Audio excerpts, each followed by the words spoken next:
Losing someone is one of the worst feelings in the world, but being that person that has accidentally taken a life, in my perspective, is the worst feeling in the world. Some people have gone through that unfortunate experience and have lived with the thought of killing someone, and they've had to keep that thought in their minds every day of their life. I would like to talk about being distracted while driving. And I would like to say that you can prevent yourself from killing someone. According to CBSNews.com, 6,000 people were killed and 500,000 people were injured alone in the United States during the year 2009. Distractions are not necessarily just your cell phone. Other distractions could be eating, looking at yourself in the mirror, being drowsy, and one of the most common is drinking while driving. According to EdgarSnyder.com took a poll of over 2,000 people, and here are the results. Approximately 86% of drivers said that they ate or drank while driving at some point, and 57% said they do it sometimes or often. Over one-third of drivers, 37%, have sent or received text messages while driving, and 18% said they do it regularly. 41% of adult drivers have set or changed the GPS system while driving, and many adults, 36%, have read a map while driving, and 10% do it sometimes or often. 1 in 5 drivers have combed or styled their hair while driving. 1 in 10 does it regularly. And then some people even do their makeup, which is approximately 14%, and 7% do it frequently. About 13% of adult drivers have surfed the internet while driving, and the results of the poll showed that younger drivers were more likely to engage in distracted driving. Men were more likely to be drowsy while driving, and men were also more likely to drive drunk, read maps, use GPS systems, and use the internet. A large percentage of people have said that they know distracted driving is dangerous, but they do it anyway. There are 2 stories I would like to share. Both of these people I'm going to talk about were students here at El Dorado High School.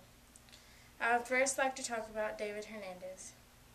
David was a senior during the year 2007.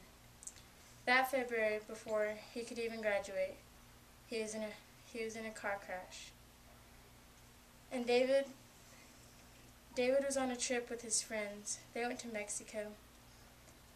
And they were coming home, and like all young students, they had been partying. And the person that was driving, he fell asleep. And he veered off the road. And that caused David to fly out the window. And that's what took his life. The sad part about this story is David was only about 15 miles away from home. If he had just gotten home within that 15 miles, he could have been laying in his comfy bed, and he would have lived to see his graduation day. The next person I would like to talk about is George Medrano. George Medrano was a senior here last year. I knew George personally, and he was well known around our school. He had tremendous character, and he was so funny, and everybody loved him. He knew how to talk to people, and he was just a really great person, inside and out. The one thing George loved more than anything was running cross country. During the summer, after he graduated, he was running and training to run for Ranger Junior College. Well, George was a very dedicated person, and he was running throughout the city during the summer, and it happened to be nighttime. He was running across Highway 277 when a truck collided into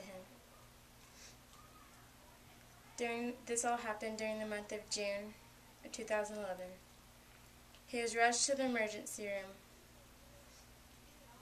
and that is where he struggled for his life. Many people went to support his family, as they went through this tough time. July 15th, George had his life taken away from him. The man that killed George didn't get charged for anything, but forever, until the day he dies, he'll have to live with the thought of killing someone else. Many fatalities can be prevented by doing one thing: being more attentive while driving. I would encourage people to push all distractions aside for when they are not driving, or if it is that important, pull over. I would highly recommend that if someone is drowsy and that they are driving, they should pull over immediately. According to distraction.gov, there are 3 main types of distractions: manual, visual, and cognitive. Manual has to do with taking your hands off the wheel.